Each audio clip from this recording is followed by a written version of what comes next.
चंपकपुर नाम के एक गांव में एक सर्वेश नाम का लड़का रहता था।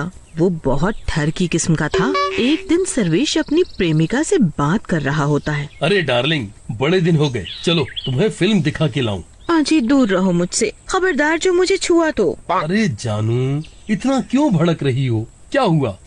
तुम्हें तो बस मेरे साथ गुलछर्रे उड़ाने हैं। शादी की बात करते ही तुम्हारे बहाने शुरू हो जाते हैं। आज आर या पार, कोई बहाना नहीं। मतलब ये कि या तो शादी करो मुझसे, नहीं तो मैं पूरे गांव को बता दूंगी कैसे तुम मेरा फायदा उठा रहे हो। अरे ये कहाँ फंस गया मैं? कुछ सोच सर्वेश, वरना तू तो चप्पलों के भाव पिटेगा आज पूरे गांव से।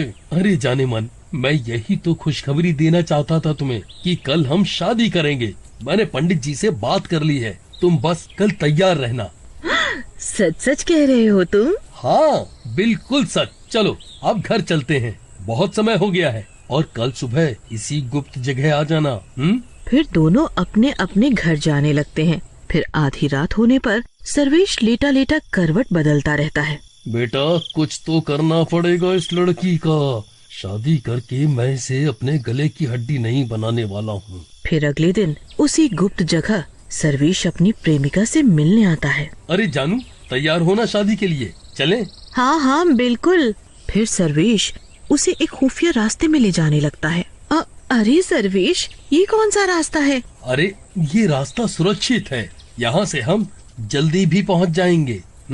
फिर एक सुनसान जगह पे पहुंचकर, अरे डार्लिंग, तुम यहीं रुको, मैं फूल माला लाना भूल गया, बस कुछ देर में आया, तुम कहीं जाना नहीं, ठीक है? सर्वेश अपनी प्रेमिका को उसी सुनसान जगह पे छोड़ के चला जाता है और पीछे के रास्ते से आके उस लड़की को चाकू मार के उसकी हत्या कर देता है। तूने अच्छा नहीं किया मेरे साथ, धोखा दिया है तूने मुझे। अरे कुछ ही पलों में तुझे इस दुनिया से मुक्ति मिल जाएगी, तब तू आराम से शादी करियो, पर भगवान के घर में। बड़ी बेरहमी से सर्वेश अपनी प्रेमिका को धोखे से मारकर उसकी लाश वहीं पड़े छोड़ देता है और वहाँ से चुपचाप निकल जाता है। दिन बीतने लगते हैं और एक रात को वो लाश एक भयानक चुड़ैल में बदल जाती है। मैं फिर से कैसे जिंदा हो गई? अब मेरा बदला पूरा होगा। फिर उसकी नजर अपनी चिथड़ी हुई लाश पे पड़ती है। हाँ? ये क्या हालत कर दी मेरे शरीर की, कटा फटा शरीर। ऐसी भी क्या गलती कर दी मैंने? बस प्यार ही तो किया, हाँ, पर गलत इंसान से किया। यही सबसे बड़ी गलती थी मेरी। सर्वेश, मैं फिर वापस आ गई तुझे सबक सिखाने के लिए। फिर चुड़ैल सोचने लगती है कि लाश कहाँ छुपाऊं। तभी उसे एक उपाय मिलता है। एक काम करती हूँ, गड्ढा खोद लेती हूँ। फिर काफी देर तक खोदने के बाद चुड़ैल एक गहरा गड्ढा खोद के तैयार कर लेती है। हाँ, चलो ये तैयार हो गया, अब इसमें ये लाश दबा देती हूँ। हाँ, कभी कोई नहीं ढूंढ पाएगा। फिर चुड़ैल अपने बचे हुए शरीर को उस गड्ढे में दफना के मिट्टी भर देती है। ये काम तो पूरा हुआ, अब उस सर्वेश को ढूंढना रह गया है बस। फिर चुड़ैल सर्वेश की खोज में उसके गांव में भटकने लगती है। वहाँ सर्वेश एक दूसरी लड़की को अपने प्यार के जाल में फंसा लेता है। अरे रजनी, तुम कितनी सुंदर हो, भगवान ने तुम्हें बड़ी फुर्सत से बनाया है। क्या सच में मैं इतनी खूबसूरत हूँ? और क्या, पूरे गांव में तुमसा सुंदर कोई और नहीं है। क्या तुम मुझसे शादी करोगी? हाँ, सच। मेरे बापू नहीं मानेंगे। अरे कौन सा अभी शादी कर रहे हैं हम, अभी पहले मैं कोई टिकाऊ काम धंधा करने लग जाऊं, तब तुम्हारे घर आऊंगा तुम्हारा हाथ मांगने। पर तब तक हमें ऐसे ही छुप छुप के मिलना होगा। तुम्हारे बापू जान गए तो अभी रिश्ता ठुकरा देंगे। हाँ, तुम सही कह रहे हो। फिर उन दोनों का मिलना जुलना कुछ दिनों तक चलता रहता है और एक दिन सर्वेश रजनी को मिलने उसी जगह बुलाता है जहाँ वो अपनी पहली प्रेमिका को मिलता था। अरे आज तुमने मुझे यहाँ क्यों बुलाया है? ये कितनी सुनसान जगह है। अरे जाने मन जाने बाहर, ये जगह एकदम सेफ है, यहाँ हमें कोई नहीं देखेगा, इसीलिए मैंने ये जगह चुनी। अब इस जगह आ ही गए हैं तो थोड़ा प्यार भी बरसा दो। वहीं वो चुड़ैल सर्वेश को ढूंढते ढूंढते उसी जगह पहुंच जाती है। तभी उसकी नजर सर्वेश पर पड़ती है। वो एक पेड़ से उन्हें छुप छुप के देखने लगती है। तो ये सर्वेश यहाँ मजे ले रहा है। रुक रुक तू सर्वेश के बच्चे। फिर चुड़ैल डरावनी आवाजें निकालने लगती है।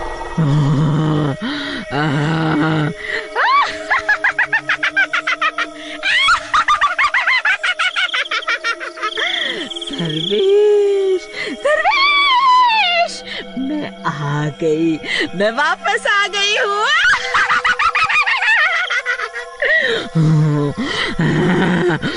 सर्वेश चुड़ैल की आवाज सुन के डरने लगता है। कौन कौन है यहाँ? अजी क्या हुआ? नहीं नहीं कुछ नहीं, तुम बताओ, तुम मुझे प्यार तो करती हो ना? तभी चुड़ैल फिर से सर्वेश को डराती है। सर्वेश तूने मेरा कत्ल किया, तुझे भी ऐसे ही मारूंगी। फिर सर्वेश डर जाता है और यहाँ वहाँ देखने लगता है। तभी चुड़ैल अचानक रजनी में घुस जाती है। सर्वेश तू मरेगा आज, हाँ तू मरेगा आज। रजनी का भयंकर रूप देख के सर्वेश डर जाता है और रजनी को दूर धक्का देता है। पास नहीं आना मेरे, दूर हट। तभी एकाएक चुड़ैल रजनी का शरीर छोड़ देती है और बाहर खड़ी हो जाती है। अरे ये क्या हुआ? तुमने मुझे धक्का क्यों दिया? रजनी माफ करना, मुझे लगा तुम तभी चुड़ैल फिर से रजनी के शरीर के अंदर घुस जाती है और सर्वेश को दोनों गालों पर एक एक थप्पड़ लगाती है। अरे पागल हो गई है क्या? मुझे मारेगी तू? और सर्वेश रजनी के बाल पकड़ लेता है। तभी चुड़ैल फिर रजनी के शरीर से निकल जाती है। अरे तुम पागल हो गए हो क्या? बाल छोड़ो मेरे, बाल छोड़ो, मुझे दर्द हो रहा है। सर्वेश सहम जाता है और उसके बाल छोड़ देता है। अरे माफ करो रजनी, तुम एकदम से भयानक बन जाती हो और अगले पल ही इंसानी रूप। ये क्या हो रहा है? सर्वेश परेशान होकर अपने बाल नोचने लगता है। अरे मैं पागल हो जाऊंगा ऐसे तो, बचाओ मुझे कोई। रजनी को कुछ समझ नहीं आता कि क्या ड्रामा चल रहा होता है। तभी चुड़ैल उन दोनों के सामने आ जाती है। आज तू मरेगा सर्वेश, जान से जाएगा आज तू मरेगा। चुड़ैल को देख के वो दोनों डर जाते हैं। सर्वेश के तो पसीने छूटने लगते हैं। कौन हो तुम और मेरी जान के पीछे क्यों पड़ी हो? तूने तो कभी सपने में भी नहीं सोचा होगा ना कि जिसे तू इतनी बेरहमी से मारकर सड़ने छोड़ आया था, वो वापस तुझसे बदला लेने भी आ सकती है। तुम और चुड़ैल?